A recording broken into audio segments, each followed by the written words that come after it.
పసుపు బోర్డుతో కేవలం పసుపు రైతులకే ఉపయోగం ఉంటుందని కొంతమంది భావిస్తున్నారని, కానీ దానివల్ల అందరికీ లాభం ఉంటుందని నిజామాబాద్ ఎంపీ అరవింద్ ధర్మపురి చెప్పారు.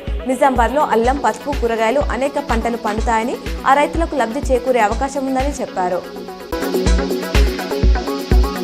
మహాకుంభమేళా రెండో రోజు వైభవంగా సాగుతుంది. మకర సంక్రాంతి సాయంత్రం నాటికి 3.5 కోట్ల మంది సాధువులు, భక్తులు పవిత్ర స్నానాలు ఆచరించినట్టు యూపీ సీఎం యోగి ఆదిత్యనాథ్ తెలిపారు. అమృత స్నానం ఆచరించడానికి త్రివేణి సంగమానికి దేశ విదేశాల నుంచి భక్తులు తరలి వస్తున్నారు. ఫార్ములా ఈ కార్ రేస్ కేసులో తనపై నమోదైన కేసును క్వాష్ చేయాలని మాజీ మంత్రి కేటీఆర్ సుప్రీంకోర్టును ఆశ్రయించిన సంగతి తెలిసిందే.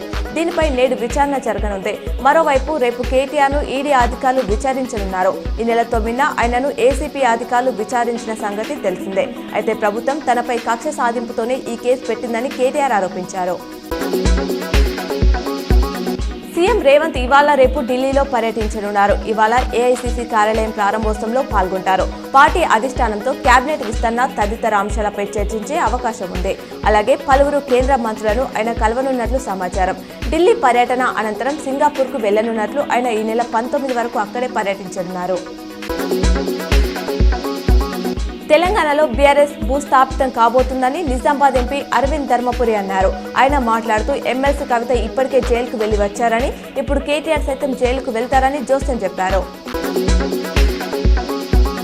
ప్రధానమంత్రి నరేంద్ర మోదీ నేడు మహారాష్ట్రలో పర్యటించనున్నారు. దీనిలో భాగంగా 2 యుద్ధ నౌకలు ఐఎన్ఎస్ సూరత్, నీలగిరి, ఒక జలాంతర్గామి వాగ్షేర్ని ఆయన ప్రారంభించనున్నారు. ఈ క్రమంలో యుద్ధ నౌకలను జలాంతర్గామిని జాతికి అంకితం చేయనున్నారు. శబరిమల కొండల్లో మకర జ్యోతి సాక్షాత్కారమైంది. అంతకుముందు పందల రాజవంశీయులు తిరువాభరణాలతో సన్నిధానానికి చేరుకొని మణికంఠుడికి సమర్పించారు. పూజారులు వాటిని అయ్యప్పకు అలంకరించి ప్రత్యేక పూజలు చేశారు. తర్వాత స్వామి సన్నిధి తలుపులు తెరుచుకోగానే మరోవైపు మకర జ్యోతి దర్శనమిచ్చింది. దీంతో భక్తులంతా జ్యోతిని దర్శించుకొని పులకించిపోయారు.